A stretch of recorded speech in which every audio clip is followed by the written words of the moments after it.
Baik, saat ini kita akan mempelajari tentang model epidemi. Apa sih model epidemi itu? Lalu apa saja jenis-jenis model epidemi yang biasanya digunakan dalam pemodelan di bidang biologi ya, matematika biologi. Baik, kita ulang dulu untuk mengenal apa itu model epidemi. Sebelumnya kita sudah mempelajari tentang apa itu epidemi, pandemi, dan endemi ya. Jadi epidemi itu penyakit yang menular. Epidemi itu penyakit yang menular secara cepat ya di suatu wilayah tertentu. Jadi model epidemi itu adalah model matematika untuk penularan penyakit yang menular dengan cepat di suatu wilayah tertentu. Penyebarannya itu sangat cepat sekali di suatu wilayah seperti itu ya. Itu kita menyebutnya model epidemi. Nah, nanti ada beberapa jenis model epidemi dasar yang sering digunakan, yang basic, yang nanti mendasari untuk pengembangan model-model yang lain. Nah, tapi sebelum itu ada beberapa istilah yang perlu kita ketahui terlebih dahulu ya, terkait nanti model epidemi. Ya, yang ada istilah yang perlu kita ketahui yaitu tentang insidensi penyakit ya. Jadi nanti saat kita memodelkan, nanti kan jenis modelnya itu adalah model kompartemen SIR, SIS, dan lain-lain. Nah, nanti saat membentuk model matematikanya, nanti penularannya itu model matematikanya itu mengikuti insidensi penyakit yang mana, karena nanti ada beberapa jenis insidensi penyakit. Jadi makanya di sini kita perlu tahu dulu apa sih insidensi penyakit begitu ya. Jadi insidensi penyakit itu adalah jumlah total infeksi baru yang ditularkan oleh semua individu terinfeksi per satuan waktu pada waktu T. Jadi ada sekelompok individu terinfeksi. Nah, jumlah total infeksi baru yang disebabkan oleh mereka, nah kita itu menyebutnya nanti itu insidensi penyakit. Nah, di sini untuk rumus umum insidensi penyakit adalah seperti ini ya, beta 0 kali UN kali SI per N. Dengan beta 0 ini mewakili peluang terjadinya infeksi pada setiap kontak yang terjadi antara individu terinfeksi dengan individu rentan begitu ya. Lalu UN ini adalah tingkat kontak infektif, di mana tingkat kontak ini adalah banyaknya individu yang melakukan kontak atau berinteraksi dengan individu terinfeksi tiap satuan waktu.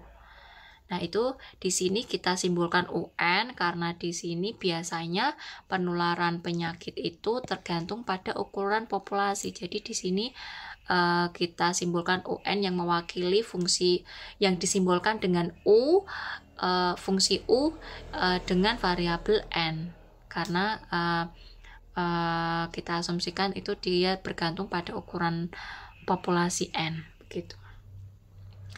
Nah, karena UN atau tingkat kontak infeksi itu tidak selalu menyebabkan terjadi infeksi, maka di sini perlu kita kalikan dengan beta 0, yaitu peluang terjadinya infeksi pada setiap kontak yang terjadi. Makanya di sini kemudian kita peroleh beta 0 kali UN gitu ya, untuk mendapatkan rumus insidensi penyakit. Nah, kemudian di sini karena untuk jumlah infeksi baru itu juga perlu dipengaruhi oleh di sini fraksi ya, atau proporsi orang atau individu rentan dalam suatu populasi. Maka di sini kita ambil S per N ya. Dan kemudian ada berapa orang individu yang terinfeksi yang dia bisa menularkan, dia menjadi tokoh yang penyebaran penyakit itu adalah I. Jadi secara keseluruhan kita peroleh insidensi penyakit atau jumlah total infeksi baru yang ditularkan oleh semua individu terinfeksi persatuan waktu adalah rumus yang ini ya. Itu rumus generalnya. Nah, nanti dari UN-nya ini apa? UN itu kan sembarang fungsi dalam variabel N. Itu menyimpulkan tingkat kontak infektif. Nah, dari UN ini nanti akan melahirkan dua jenis tingkat insidensi berbeda. Yang pertama yaitu insidensi bilinier, kemudian yang kedua insidensi standar. Insidensi bilinier itu kita asumsikan bahwa UN-nya ini sama dengan KN.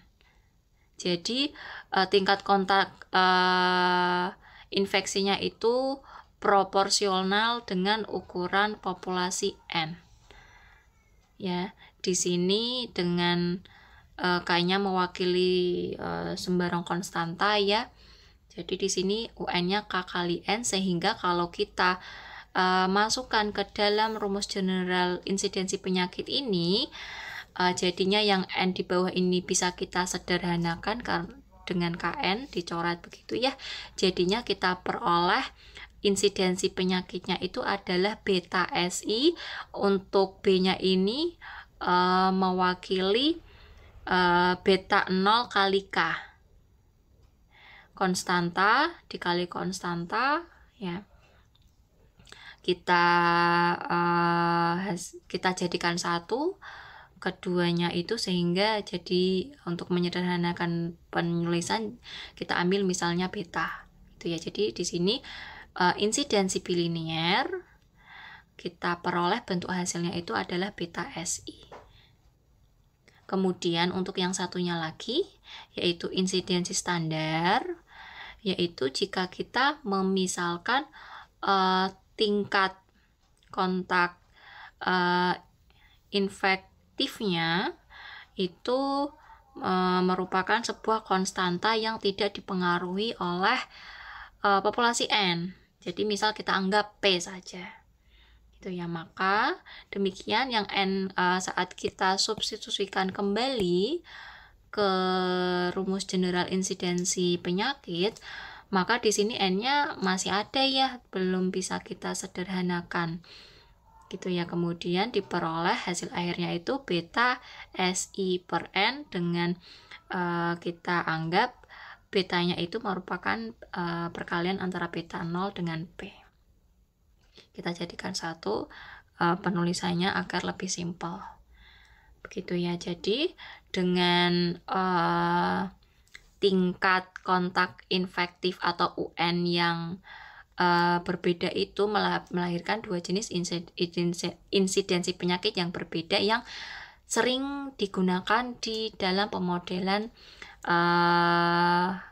matematika untuk model epidemi yang basic ya, yang sederhana. Yaitu ada dua insidensi yang sering digunakan. Yang pertama insidensi bilinier ya, insidensi bilinier ini yaitu beta SI. Beta SI ini, kemudian insidensi standar yaitu beta SI per N. Jadi nanti saat teman-teman menyusun suatu model matematika penyebaran penyakit tertentu, teman-teman dari awal perlu menentukan dulu insidensi mana yang digunakan, apakah bilinier atau insidensi standar, begitu ya. Oke, kita lanjutkan. Nah,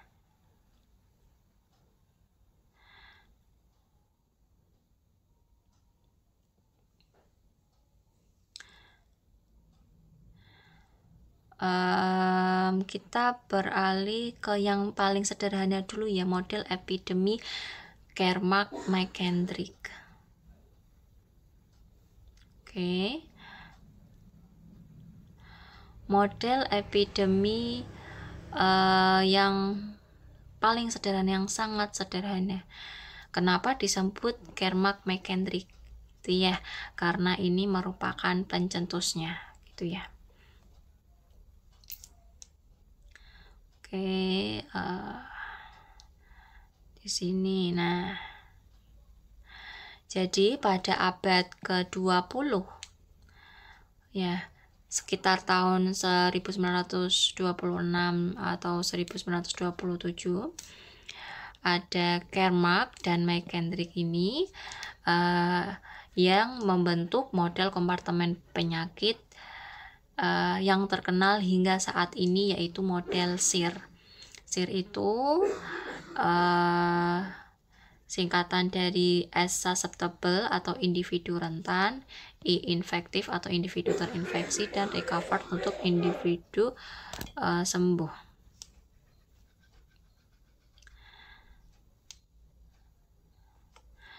Nah, masih pada abad ke-20 tersebut ya, pada saat itu Kermak dan McKendrick membentuk model untuk mempelajari suatu wabah penyakit yang melanda London sebelumnya ya, di waktu lampau sekitar tahun 1665 hingga 1666, dan Mumbai, penyakit yang melanda di Mumbai pada tahun 1906. Nah, kemudian Kermak dan McKendrick juga membentuk model lain pada tahun 1932, yaitu model berbentuk cis. Ya, berarti setelah susceptible, infektif, kemudian dia susceptible lagi. Ya. Nah, agak berbeda dengan model awal yang mereka bentuk. Dan secara resmi pada saat itu keduanya memperkenalkan konsep ambang batas yang dapat menentukan apakah penyakit akan menyebar dalam populasi. Nah, itu pengenalan awal terkait model SIR atau SIS yang selama ini kita jumpai ya. Ternyata selama ini pencetusnya itu bernama Kermak dan McKendrick, sehingga disebut juga model Kermak-McKendrick.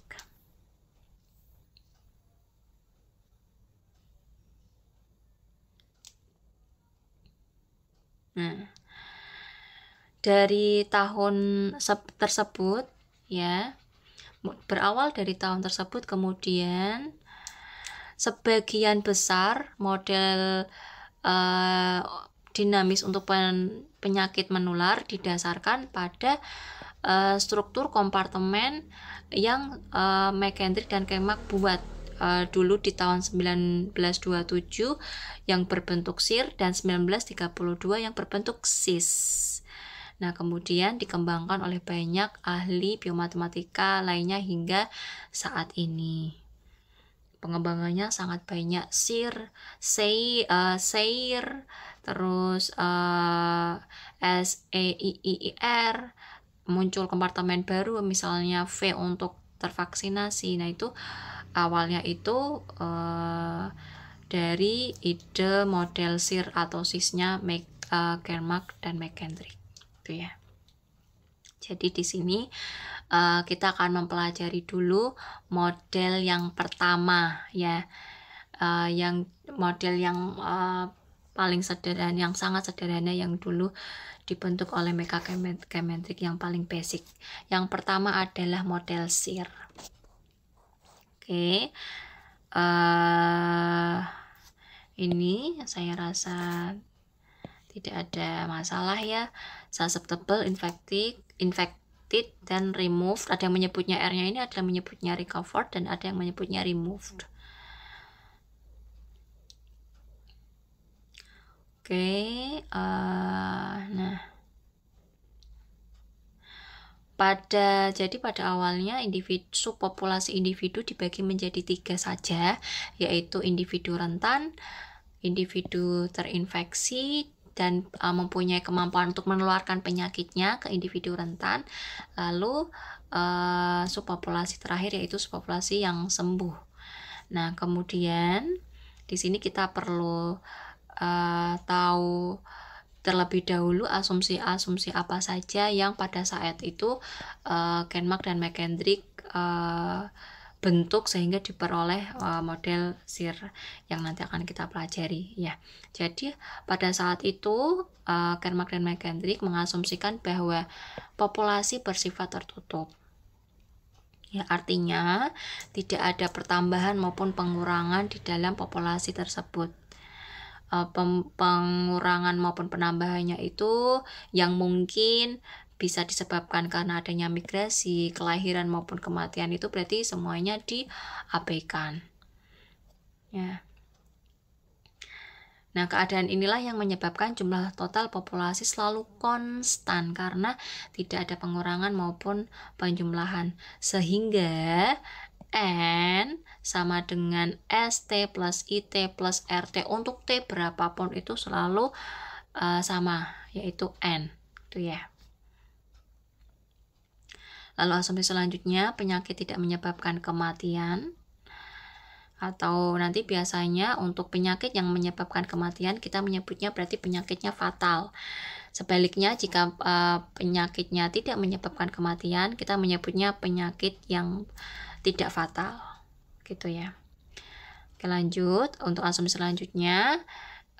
Di sini dianggap individu yang sembuh kebal terhadap penyakit yang sama, jadi tidak akan terkena penyakit lagi saat ia sudah sembuh.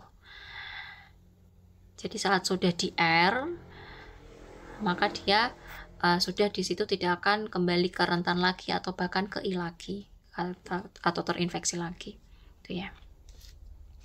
Nah, kemudian ini asumsi selanjutnya terkait nanti perumusan model matematikanya ya, bahwa diasumsikan laju kenaikan jumlah individu terinfeksi sebanding dengan jumlah individu rentan dan jumlah individu terinfeksi. Nah, di sini kita misalkan beta untuk mewakili parameter tingkat atau laju penularan atau kontak infektif, kontak yang dapat menyebabkan infeksi. Nah, jadi di sini diasumsikan bahwa insidensi penyakitnya itu bilinier ya. Jadi yang digunakan formulanya adalah beta SI untuk mewakili laju kenaikan jumlah individu terinfeksi. Oke, lanjut. Asumsi selanjutnya, laju kenaikan jumlah individu sembuh itu sebanding dengan jumlah individu terinfeksi dengan pemisalan alfa sebagai parameter tingkat laju kesembuhan, sehingga laju kenaikan jumlah individu sembuh ini sebesar alfa I.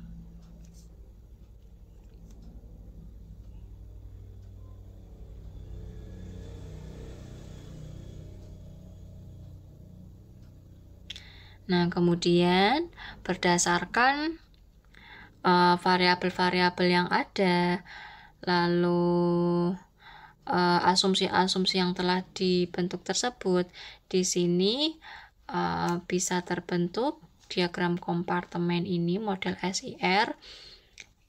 Ini tadi ini tadi berarti ini seharusnya alfa ya, ini alfa. Atau mungkin ini yang kita ganti gamma aja ya, karena ke bawahnya ini menggunakannya gamma. Oke, maaf, berarti yang kita ganti yang ini aja, yang ini. Jadi tadi kita misalkan ini adalah gamma, jadi ini gamma I. Gamma itu mewakili tingkat atau laju kesembuhan individu.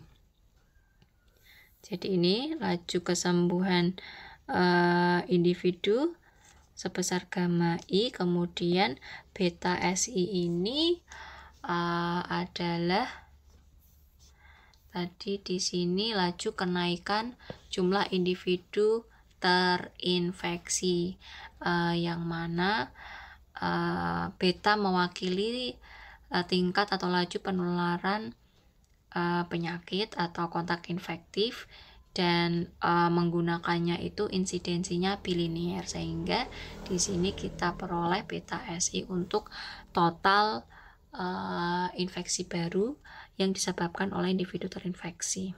Nah, dengan demikian kita peroleh ini adalah model SIR yang paling sederhana yang dulu dicetuskan oleh Kermak dan McKendrick. Itu ya. ds per dt sama dengan di sini menggunakan persamaan diferensial untuk mewakili laju perubahan subpopulasi rentan sebesar negatif beta SI. Kenapa negatif? Karena di sini mengarah keluar dari subpopulasi rentan. Nah, kemudian di sini untuk laju perubahan jumlah subpopulasi terinfeksi sebesar beta SI dikurangi gamma I, karena masuk ke sini sehingga tandanya tambah, kemudian karena keluar dari individu terinfeksi maka di sini tandanya dikurang. Kemudian di sini dRdt sama dengan gamma I, analog ya, caranya sama. Inilah model yang sangat sederhana, model epidemi yang sangat sederhana SIR yang dicetuskan oleh Kermak dan McKendrick. Nah, kemudian pada saat melakukan analisis ini, untuk model SIR ini bisa kita abaikan variabel R-nya karena tidak muncul dalam persamaan baik pertama maupun kedua. Jadi analisisnya itu kita cukup lakukan di ds per dt dan persamaan di per dt ini ya. Nah, lalu untuk R untuk sementara diabaikan pada saat melakukan analisis. Akan tetapi untuk mendapatkannya, untuk mendapatkan misalnya jumlah R pada waktu T nanti bisa diperoleh dengan cara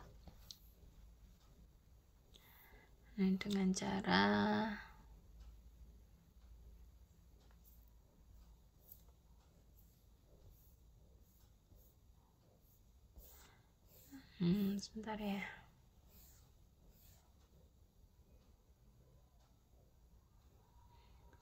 Dengan cara N sama N dikurangi S dikurangi I. Karena tadi jumlah N adalah konstan, jadi untuk mendapatkan R cukup cari S dan I dalam persamaan 3.2 ini, kemudian baru nanti kita bisa peroleh R-nya. Dengan demikian analisis yang dilakukan nanti bisa lebih sederhana, bisa lebih simpel karena dimensinya hanya menjadi 2 saja, menjadi 2 persamaan. Begitu ya.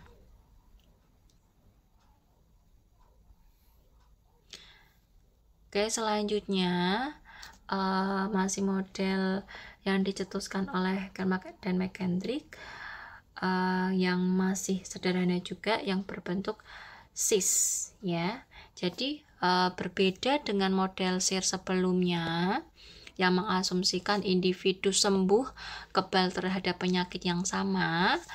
Nah, maka untuk yang pemodelan selanjutnya model cis ini dibuat untuk menunjukkan hal sebaliknya, bahwa individu yang sudah sembuh dari penyakit itu dia bisa kembali menjadi rentan untuk terkena penyakit yang sama ya, karena memang ada beberapa penyakit, terutama penyakit yang disebabkan oleh bakteri itu tidak menyebabkan individu yang telah sembuh memiliki imunitas terhadap penyakit yang sama, sehingga ia bisa terinfeksi kembali, jadi menjadi individu rentan kembali, sehingga setelah SI bukan R melainkan kembali ke S. Itu pengembangan yang baru yang dilakukan oleh Kermak dan McKendrick pada tahun 1932. Jadi model itu selalu dikembangkan, disesuaikan dengan fenomena yang ada. Sehingga model kompartemennya menjadi seperti ini. Tidak ada kompartemen R, tapi dia kembali lagi ke S. Jadi diperoleh model penyakitnya itu 3.3 ya.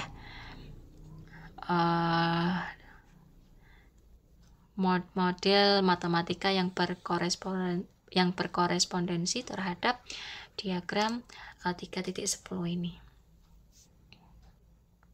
Jadi DI DT sama dengan beta SI dikurangi gamma I, kemudian untuk DS per DT nya itu, kalau sebelumnya itu hanya di model SIR itu hanya min beta SI, di sini ketambahan dengan gamma I gitu ya. Ini kalau di keduanya di total pun nanti diperoleh dN dt juga masih akan tetap 0, sehingga lajunya pertumbuhan keseluruhannya, perubahan populasinya itu tidak ada yang berubah. Jadi di ini menunjukkan bahwa laju perubahan populasi N yang 0 menunjukkan jumlah populasinya itu konstan atau tidak mengalami perubahan. Nah, jadi di sini S ditambah I itu K atau N gitu ya, teman-teman bisa menggunakan N atau K, silakan begitu, sehingga sistem 3.3 ya bisa kita reduksi menjadi berikut ya. Jadi kalau di sini kan untuk persamaan ds dt itu dia bergantung terhadap variabel S dan I. Nah, kemudian di sini kita reduksi sehingga untuk persamaan ds dt itu ya hanya dipengaruhi oleh jumlah S pada waktu tersebut saja. Jadi tidak perlu mendapatkan atau mengetahui dulu jumlah I-nya. Gitu ya, dengan cara di sini dilakukan dirubah aja, disubstitusikan saja ya. Di sini betanya keluar dari kurung. Nah, kemudian di sini I-nya kita ganti dari sini sehingga diperoleh I-nya itu adalah K min S, atau di sini N ya, teman-teman. Jumlah populasi total bisa N bisa K. Nah, jadi di sini bisa kita reduksi menjadi satu persamaan saja. Yang tadi SIR bisa kita ubah jadi waktu melakukan analisis selanjutnya menjadi 2 persamaan saja. Kemudian yang SIS ini yang awalnya tadi 2 persamaan, waktu melakukan analisisnya mungkin mau mencari solusi analitiknya, kita bisa menyederhanakan bentuknya menjadi 1 persamaan sini aja, karena bisa kita reduksi menjadi bentuk yang ini ya, yang lebih sederhananya hanya bergantung pada variabel S saja. Nah, itu adalah 2 model awal pencetus bentuk model-model epidemi yang lain ya, yang dicetuskan oleh Kermark dan McKendrick. Nah, dari model-model tersebut, SIR maupun SIS tersebut menghasilkan beberapa sifat dasar berikut ya. Yang mana ini saya skip ya, yang detailnya. Jadi ini semacam summary-nya dari analisis kedua model tersebut. Beberapa sifat dasarnya adalah terdapat bilangan reproduksi dasar atau R0 yang menjadi ambang batas transmisi penyakit. Jadi dari model-model epidemi tersebut kita bisa mendapatkan ambang batas apakah penyakit itu akan menyebar terus, atau mungkin ambang batas apakah nanti penyakit itu bisa berkurang terus hingga nanti hilang dalam suatu populasi. Nah, ambang batas itu kita sebutnya bilangan reproduksi dasar atau biasa kita simbolkan dengan R0. Nah, kemudian sifat selanjutnya yang biasanya dihasilkan oleh model epidemi Kermack-McKendrick maupun pengembangan model epidemi itu, gitu ya, bahwa saat nanti kita sudah mendapatkan R0-nya, nanti biasanya diperoleh sifat bahwa kalau R0-nya kurang dari 1, maka jumlah infeksi akan menurun. Dan sebaliknya, ketika R0-nya lebih besar dari 1, maka jumlah infeksi akan meningkat. Ini kalau teman-teman perhatikan di berbagai artikel yang membahas tentang analisis dinamik model epidemi, yang di dalamnya melakukan analisis kestabilan titik equilibrium, lalu mencari atau membuktikan teorema terkait kestabilan titik equilibriumnya yang biasanya itu dikaitkan dengan R0, maka biasanya itu yang muncul itu adalah sifat kedua ini. Kalau R0 kurang dari 1, infeksi akan menghilang. Kalau R0-nya atau ambang batasnya lebih besar dari 1, infeksi akan semakin meningkat sehingga penyakit akan selalu ada di dalam populasi tersebut. Ya. Nah, kemudian sifat dasar berikutnya adalah ketika T-nya menuju tak hingga, jika R0 kurang dari 1, maka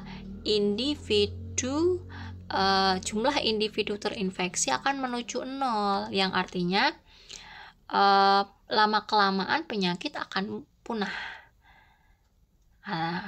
atau sudah menghilang ya dari populasi. Nah, sebaliknya, ketika T menuju tak hingga, kemudian R0-nya kalau lebih besar dari 1, maka penyakit akan menjadi endemi. Endemi itu berarti akan selalu berada di dalam populasi tersebut dengan jumlah yang stabil, gitu ya, dengan stabil pada suatu angka tertentu.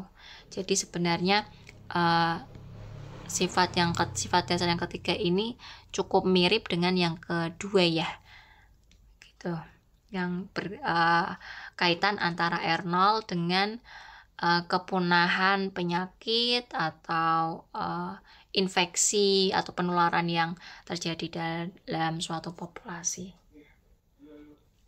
Nah, sifat-sifat tersebut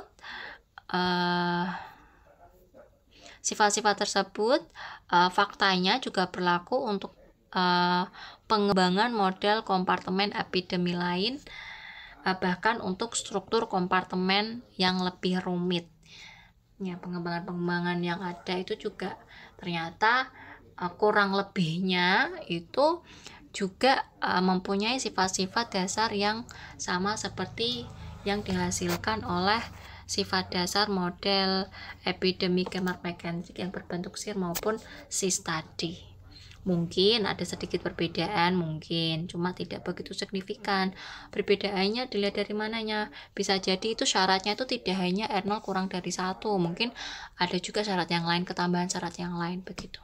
Tapi secara umum, secara generalnya kurang lebih sama, bahwa saat R0 ambang batasnya itu kurang dari 1, maka infeksi akan menurun atau penyakit akan menjadi punah atau menghilang. Lalu sebaliknya, saat R0-nya lebih besar dari 1, infeksi akan meningkat, atau dengan kata lain penyakit akan menjadi endemi atau selalu ada di dalam suatu populasi, begitu ya. Baik, kita lanjutkan. Nah, itu tadi model epidemi dasar. Nah, selanjutnya kita akan mempelajari pengembangan dari model tersebut. Ya. Untuk pengembangan dari model tersebut ada sangat banyak jenisnya ya. Nanti kita akan lihat ada beberapa jenis yang akan kita pelajari ya di sini. Nanti akan ada SIRS, SIRI, dan SI. Jadi pengembangan model epidemi dasar ya masih seputar S, I, dan R ya. ketiga variabel tersebut. Oke, untuk yang Sears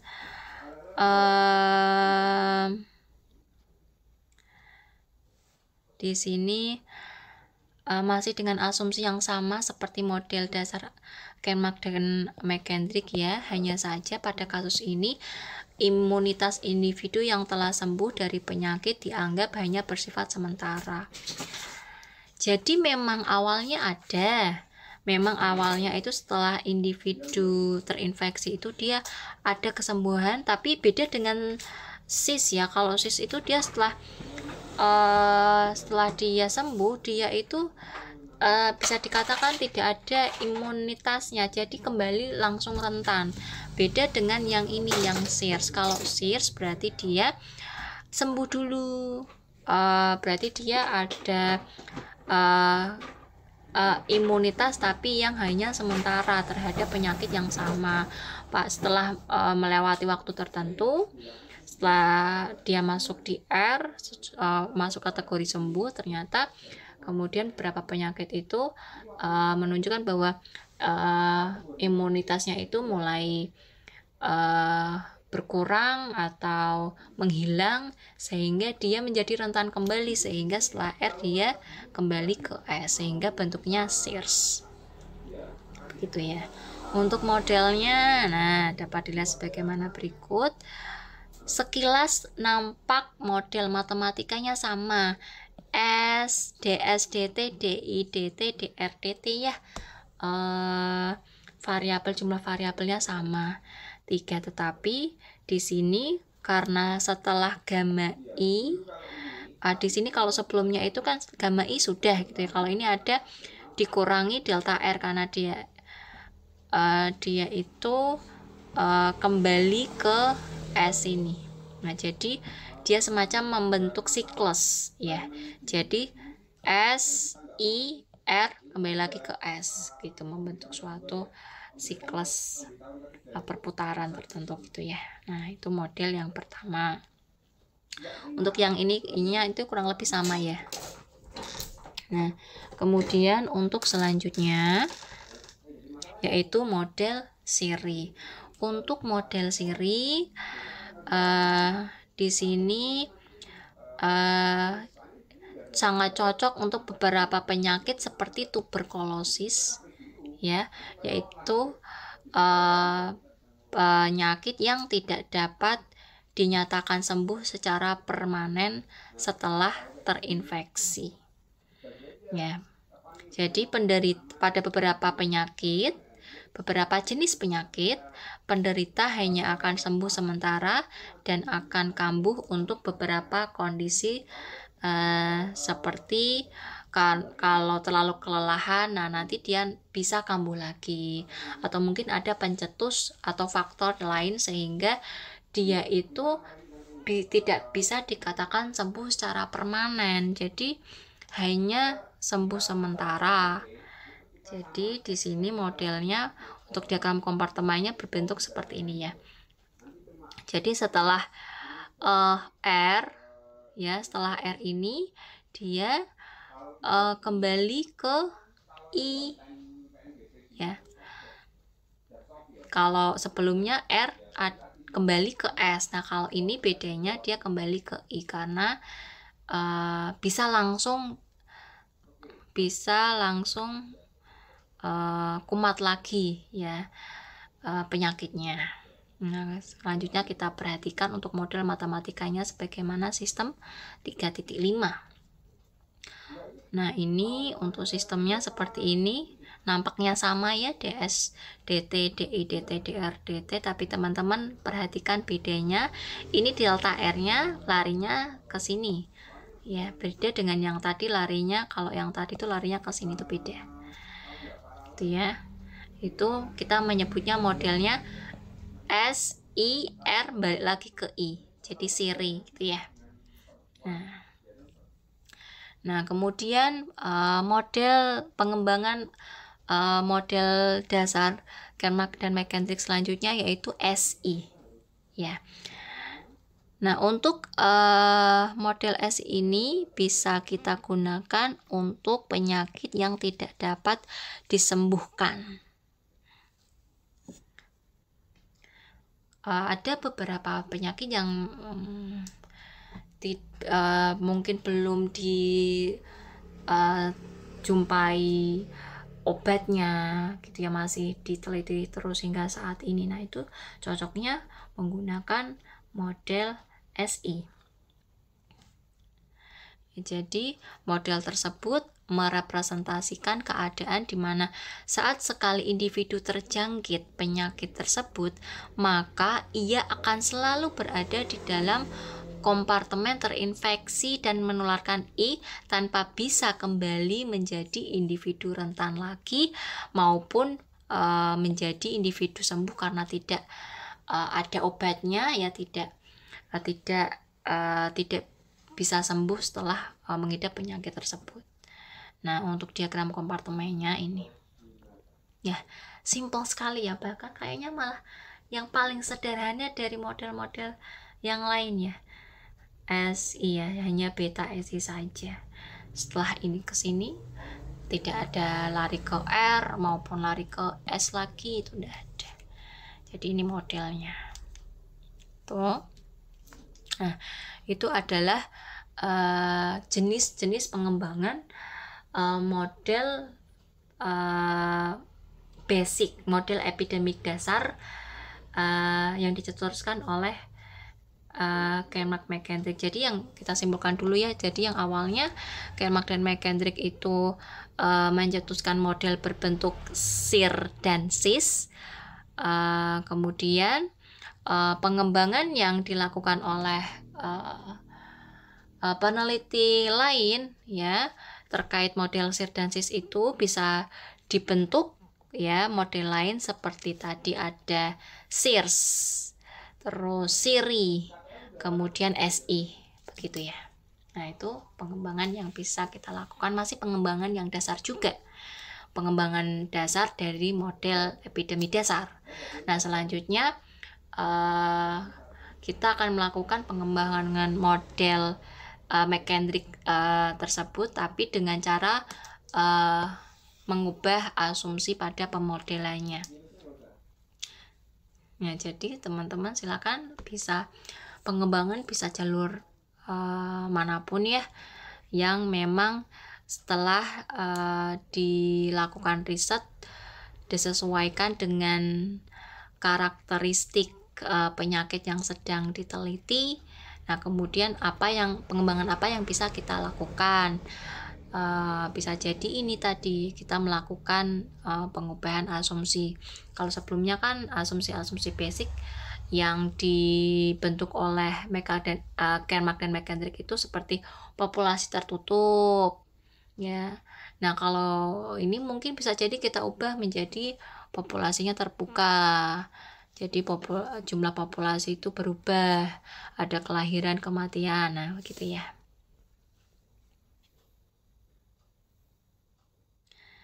Oke, ini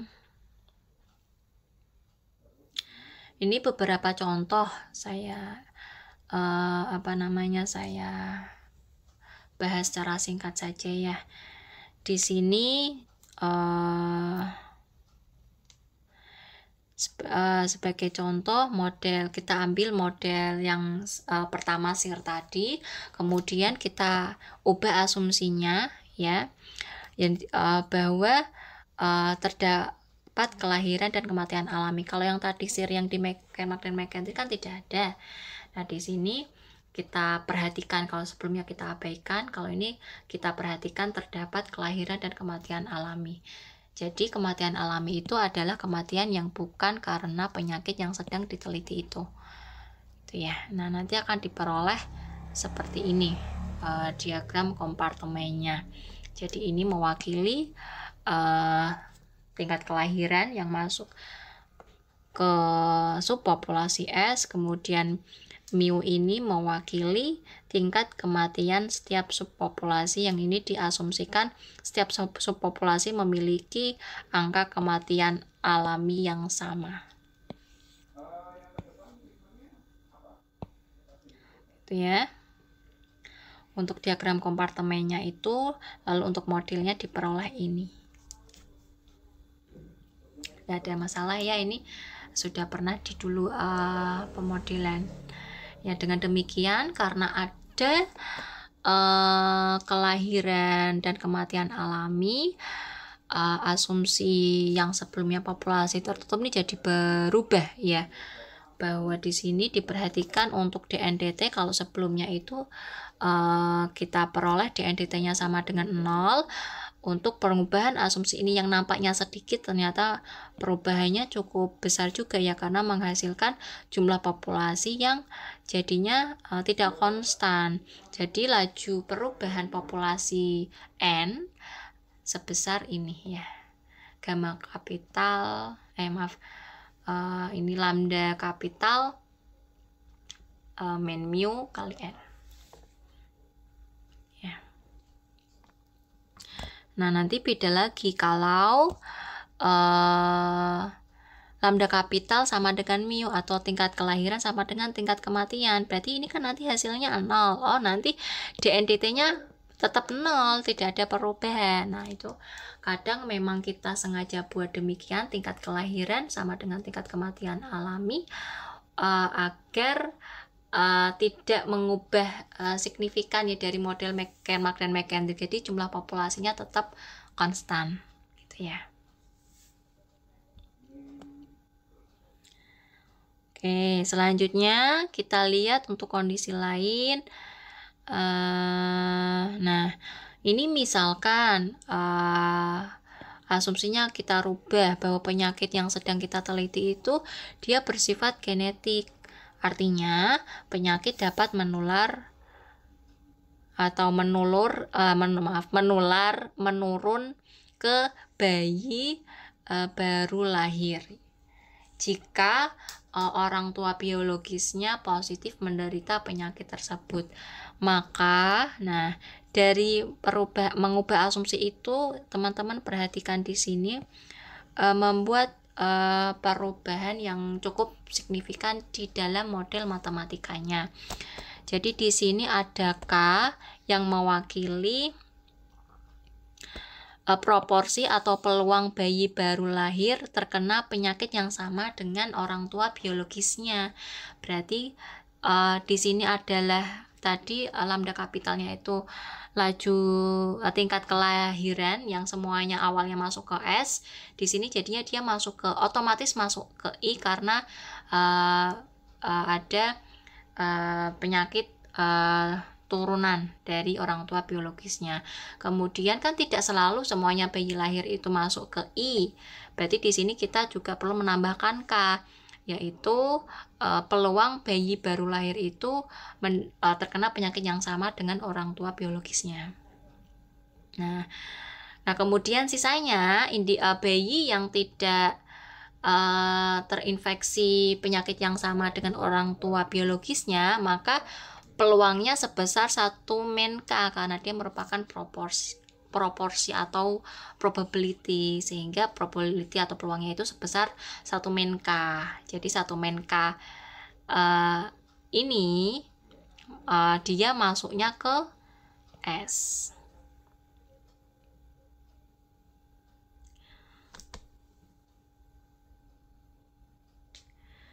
Kayak gitu ya.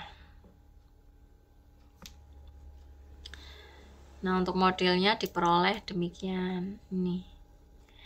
Jadi menambahkan satu asumsi merubah cukup signifikan pada modelnya.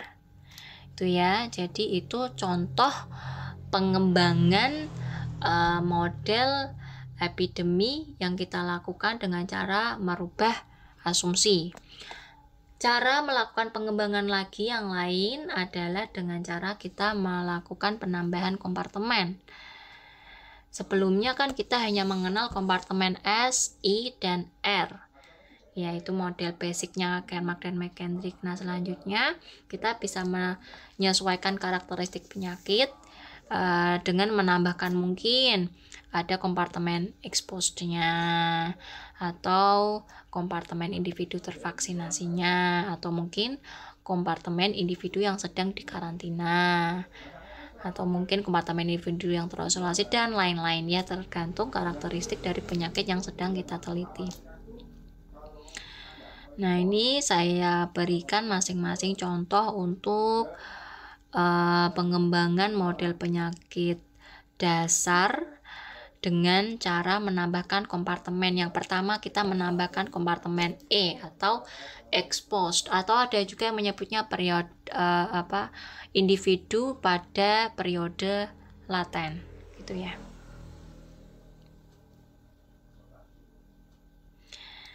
Nah, di sini untuk model dengan periode laten atau exposed ini bisa kita bentuk untuk model penyakit ya, yang mana saat individu itu terkena infeksi penyakit, tapi butuh waktu untuk menularkan penyakitnya kepada orang lain. Ya, jadi setelah individu itu terinfeksi, dia tidak bisa langsung menjadi I, karena I itu adalah definisi awal dari Kermack-McKendrick tadi, individu yang terinfeksi dan mempunyai kemampuan untuk menularkan penyakitnya.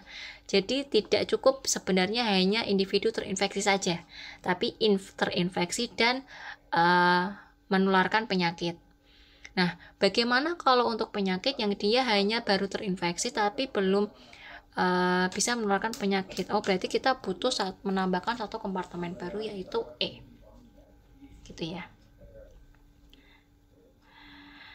Nah, di sini untuk kasus tersebut, kompartemen terinfeksi I dirinci sebagai kelompok individu yang terinfeksi sekaligus dapat menularkan penyakitnya. Sementara individu yang terinfeksi tapi belum bisa menularkan penyakit, atau kita menyebutnya pada periode itu ada periode laten, nah kita kelompokkan ke dalam kompartemen baru, yaitu kompartemen exposed, kemudian kita simpulkan dengan E.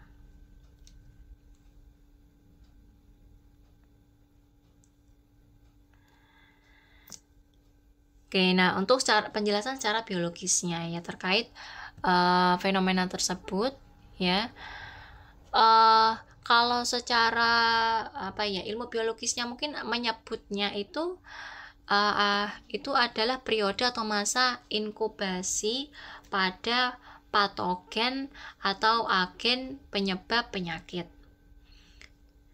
Jadi di sini ada istilah masa inkubasi, yaitu masa yang diperlukan patogen itu bisa bakteri atau virus begitu ya, penyebab penyakit. Jadi masa yang diperlukan patogen untuk berkembang dan bekerja setelah ia masuk ke dalam tubuh inang atau penderita. Jadi waktu patogen masuk ke dalam tubuh penderita, itu ada masa yang diperlukan untuk berkembang dan bekerja. Masa itulah kita menyebutnya masa inkubasi, sehingga walaupun individu tersebut penderita itu sudah kemasukan patogen, sudah terinfeksi, tapi patogen di dalam tubuhnya itu belum mulai bekerja karena butuh waktu tertentu untuk berkembang dan bekerja untuk entah menimbulkan gejala-gejala penyakit itu, ataupun untuk kemampuan menularkan penyakit ke individu rentan. Nah, jadi pada beberapa penelitian, kompartemen E ini juga didefinisikan sebagai individu terinfeksi yang belum menampakkan gejala. Ada yang mendefinisikan E itu sebagai individu terinfeksi yang belum bisa menularkan penyakitnya. Ada juga yang mendefinisikan kompartemen E itu sebagai individu terinfeksi namun belum mulai muncul gejalanya. Jadi patogen baru masuk saja ke dalam tubuh tapi belum bekerja, sehingga belum terasa sakit, belum muncul gejalanya gitu ya. Nah, Yang penting nanti teman-teman kalau memang akan menggunakan kompartemen E, tinggal didefinisikan di awal E itu yang dimaksud dalam model tersebut E yang mana, itu ya.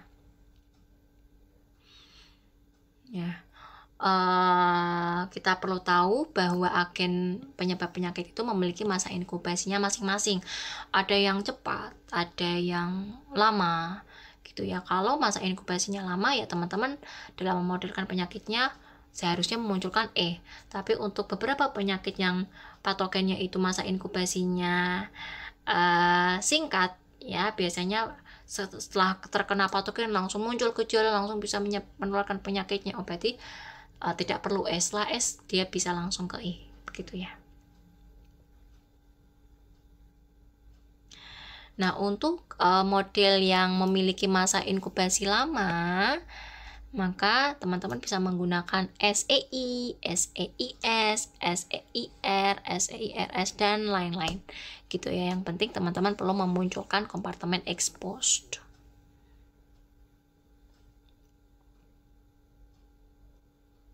Nah, di sini mungkin yang akan diberikan contoh hanya model SEIR ya. Untuk yang lain SEIRS dan lain-lain itu tinggal analog saja. Jadi di sini tinggal ditambahkan ET yang sebelumnya hanya SIR, kita tambahkan ET yang mewakili banyaknya individu yang berada dalam masa laten atau masa inkubasi pada waktu T. Gitu ya. Nah, di sini kita misalkan omega mewakili tingkat kemajuan penyakit dari kompartemen E ke I, sehingga 1 per omega ini adalah rata-rata periode laten dari patogen penyebab penyakit tersebut.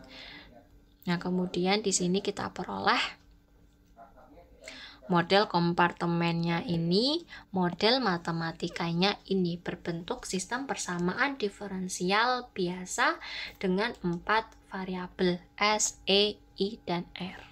Itu ya. Nah, kemudian ada model dengan vaksinasi. Berarti di sini kita akan memunculkan kompartemen baru V. Oke, untuk vaksinasi pun ini nanti ya teman-teman bisa model dasar epidemi yang dikembangkan itu apa? SIR atau SI. Nah, itu tinggal dimasukkan kompartemen kompartemen vaksinasinya saja. Namun untuk model dengan vaksinasi ini juga sebenarnya tidak selalu pembentukan model yang kita lakukan dengan memunculkan atau menambahkan kompartemen V ya. Tidak selalu demikian. Nah, ini contohnya. Jadi ini untuk selanjutnya itu pengembangan model dengan memperhatikan adanya vaksinasi, tapi dengan cara langsung menambahkan kompartemen V, ada yang tidak. Jadi V ini tergantung teman-teman akan menjadikan dia variabel atau hanya parameter. Nanti ada parameter tingkat vaksinasinya, entah pemberian vaksinasi atau mungkin tingkat keefektifan vaksinasi begitu ya. Jadi hanya menyajikan dalam bentuk parameter. Nah, ini contohnya yang disajikan dalam bentuk parameter.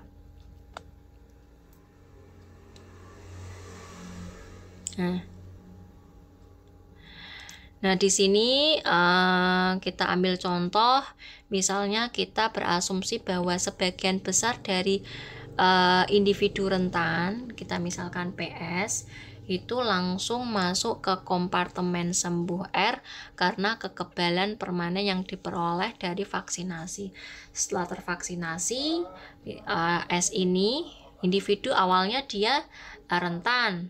Kemudian setelah diberikan vaksinasi sebesar P, ya kepada individu kepada individu rentan, maka sebesar PS ini masuk ke dalam R, dia tidak akan terkena I, tidak akan terkena penyakit. Nah, jadi hanya muncul di situ letak vaksinasinya. Jadi untuk yang lainnya sama, S, I, R itu sama, variabelnya hanya 3 saja.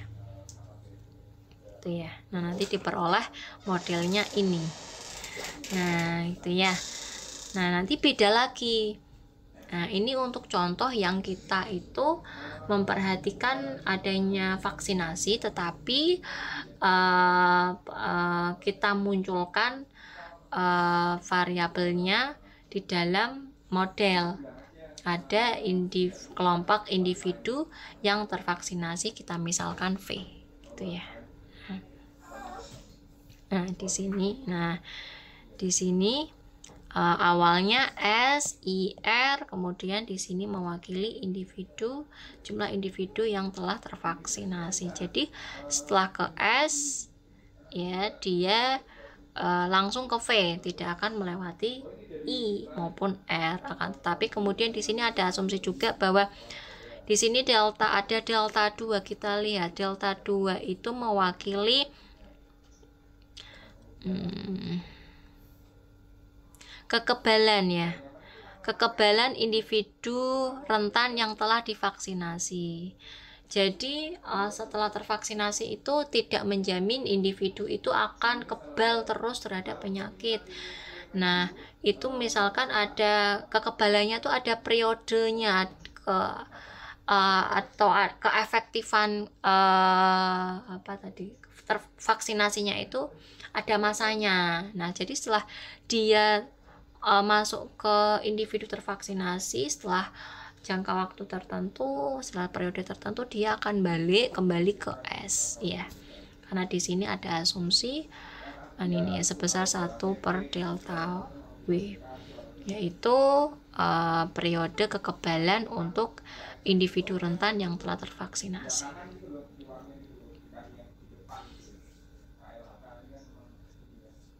Ya, untuk model diagram kompartemennya itu modelnya ini.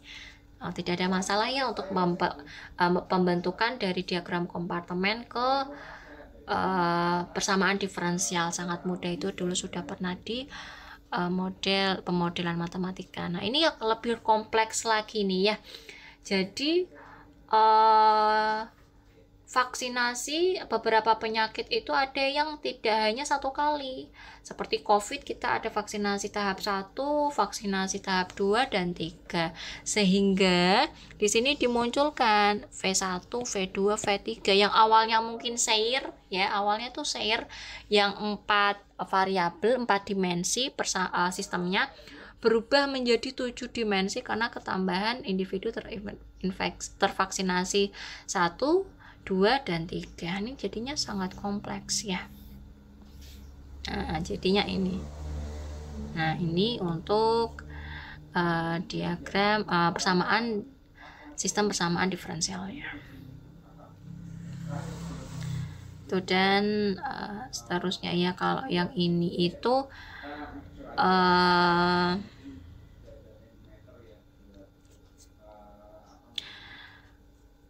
jadi yang dirinci, kalau ini tidak memunculkan secara eksplisit kompartemen individu terinfeksi ya, ini pengembangannya itu beda lagi. Jadi di sini vaksinasi itu menjadikan S maupun I itu terbagi menjadi 2. Begitu ya. Jadi yang awalnya S saja itu dibagi menjadi 2, SU dan SV. I juga sama, yang awalnya I saja menjadi IU dan IV, di mana U itu mewakili individu yang tidak tervaksinasi, tidak atau belum tervaksinasi, sementara V itu mewakili individu rentan yang sudah divaksinasi. Kalau V itu mewakili individu yang tervaksinasi. Jadi kalau dia SV, berarti dia individu rentan yang tervaksinasi. Kemudian IV berarti individu terinfeksi yang telah tervaksinasi. Jadi walaupun dia sudah tervaksinasi, masih ada kemungkinan untuk terinfeksi. Itu asumsinya begitu berarti ya. Jadi IV itu individu terinfeksi tapi sebelumnya sudah tervaksinasi begitu. Akan tetapi mungkin kenapa kok jadinya perlu kita bedakan kalau sama-sama bisa terkena penyakitnya, kenapa perlu dibedakan ada IU, ada IV gitu ya. Mungkin pada asumsinya model tersebut itu menganggap bahwa walaupun sama-sama terkena penyakit, individu yang terkena vaksin sebelumnya itu memiliki tingkat kesembuhan yang lebih besar mungkin daripada individu terinfeksi yang terkena penyakit tapi sebelumnya belum pernah divaksinasi gitu. Mungkin itu salah satu anggapan yang diperhatikan di dalam pemodelannya itu ya. Jadi muncullah model ini. Makanya dari sini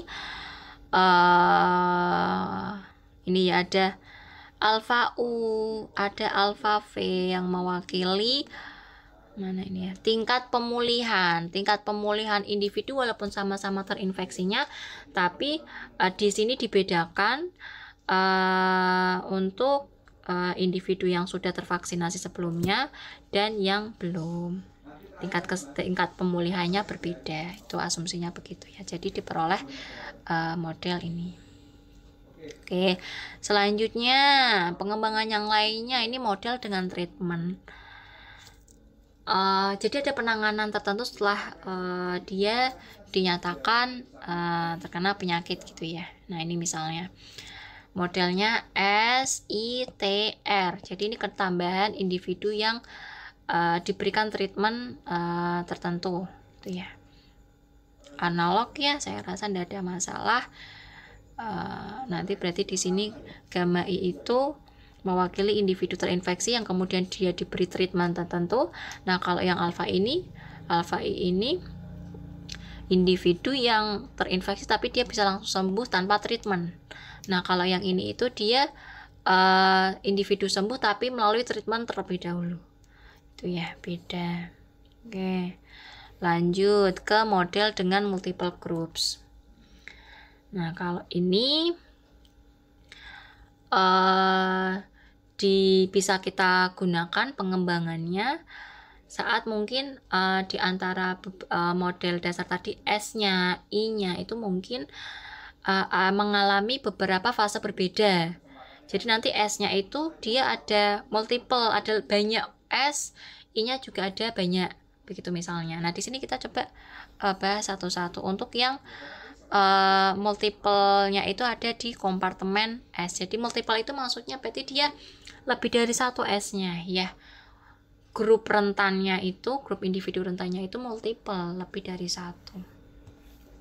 Nah ini contohnya. SI ini modelnya sangat general ya. SI per DSI per DTI-nya itu dari 1 sampai N. Nah, ini kita bisa menggunakan model yang seperti itu. Untuk yang I sama S-nya tetap I sama R-nya tetap ya, tidak. Yang ini tidak multiple yang I dan R-nya. Jadi kita gunakan multiple group untuk individu rentan. Contohnya pada kasus yang mana terjadi variasi kerentanan populasi. Jadi populasi itu rentan terhadap penyakitnya kan beda-beda. Mungkin ada yang dia berada di zona hijau, satunya lagi kelompok individu yang berada di zona merah. Jadi lebih rentan mana, tingkat kerentanannya itu beda-beda tergantung mungkin zonasi atau mungkin imunitas seseorang atau mungkin usia.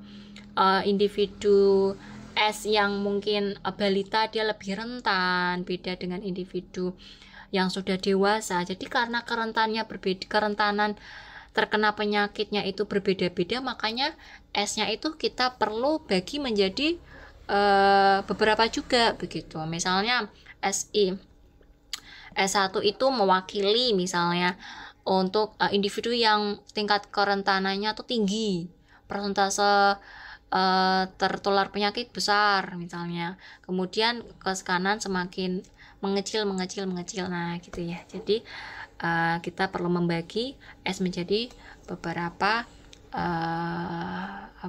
beberapa grup gitu ya. Nah, atau bisa juga ini ya. Jadi oh ya, kalau ini untuk diagram kompartemennya ya, ini diagram kompartemennya. Kalau tadi itu adalah model matematikanya. Nah, untuk selanjutnya itu pengembangan bisa kita lakukan untuk yang multiple grupnya itu adalah individu yang terinfeksi.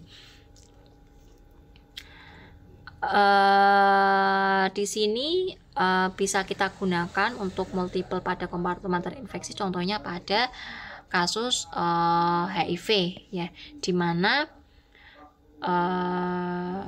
individu terinfeksinya itu mengalami beberapa tahapan gitu ya.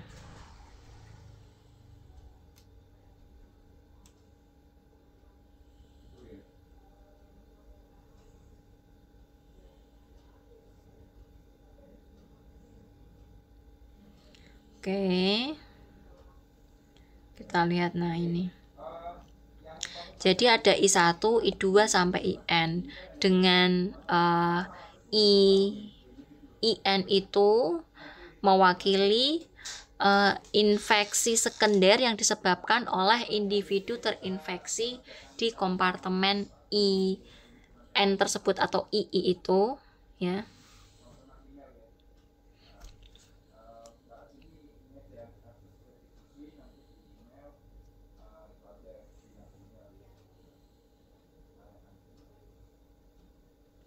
Untuk yang ini nanti ada beberapa jenis ya. Ini untuk beberapa contoh, maaf, bukan beberapa jenis.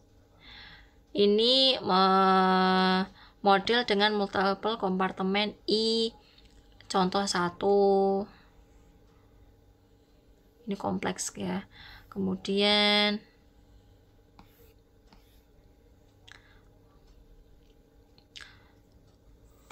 oke. Kalau yang ini berarti ini adalah tahapan individu terinfeksi. Jadi ada tingkatannya, ada levelnya, I1 lebih tinggi atau lebih rendah dari I2 begitu ya. Makanya melalui tahapannya begini ya, dia tuh seri apa. Beda dengan yang ini ya. Kalau tadi segaris, kalau ini dia paralel gitu ya. Kalau ini berarti seharusnya berbeda ya. Dimisalkan individu terinfeksi yang pada dalam kompartemen II dapat menularkan penyakit kepada individu rentan dengan berbeda. Namun demikian, individu sekunder yang disebabkan oleh individu terinfeksi di kompartemen II belum tentu masuk ke dalam kompartemen infeksi yang sama. Jadi ini itu untuk yang pertama ini tadi pembagian I-nya itu, maaf ya, tadi berarti saya ralat. Untuk pembagian I-nya itu berdasarkan kemampuan penularan penyakit oleh masing-masing kelompok individu terinfeksi. Mungkin sama-sama individu terinfeksi, tapi yang satu, kelompok satu itu dia tidak begitu bisa menularkan penyakitnya ke individu rentan. Beda lagi kelompok yang lain, dia itu terinfeksi penyakit dan tapi sangat gampang dia menularkan penyakitnya ke individu rentan. Jadinya dibentuk bentuk yang sedemikian. Tapi kalau dia misal ada individu rentan ditularkan oleh oleh I1, maka dia itu belum tentu otomatis masuk ke I1 juga, bisa jadi dia juga masuk ke I2, ke I3 begitu. Itu maksudnya untuk yang model yang ini ya, sehingga diperoleh modelnya beda dengan yang contoh kedua tadi itu ya. Nah, itu. Kalau yang kedua ini berarti ini tahapan terjadinya infeksi, misalnya Kalau terkena suatu penyakit yang disebabkan oleh bakteri atau virus gitu ya, ada tahapannya, misalkan inflamasi dulu, inflamasi panas dulu, terus itu misalnya adalah I1, kemudian setelah itu baru ada peradangan atau itu I2. Nah, jadi ini adalah fase-fase saat individu itu terinfeksi, sehingga hubungannya itu segaris gitu ya, sebaris gitu. Yang diasumsikan otomatis individu yang terinfeksi itu melewati setiap tahapan yang ada di dalam tahapan infeksi itu, begitu. Oke, dan seterusnya itu ya. Oke, itu untuk pengembangan model epidemi dasar. Jadi kita sudah mengenal ya, sebelum kita akhiri, berarti kita simpulkan dulu bahwa kita sudah mempelajari jenis-jenis model epidemi, mulai dari model epidemi dasar yang dicetuskan oleh Kermack dan McKendrick, yaitu berbentuk SIR dan SIS. Kemudian dari SIR dan SIS yang ada itu kemudian bisa kita kembangkan macam-macam, jadi SIR, jadi SIRS, jadi SI, jadi SIRI.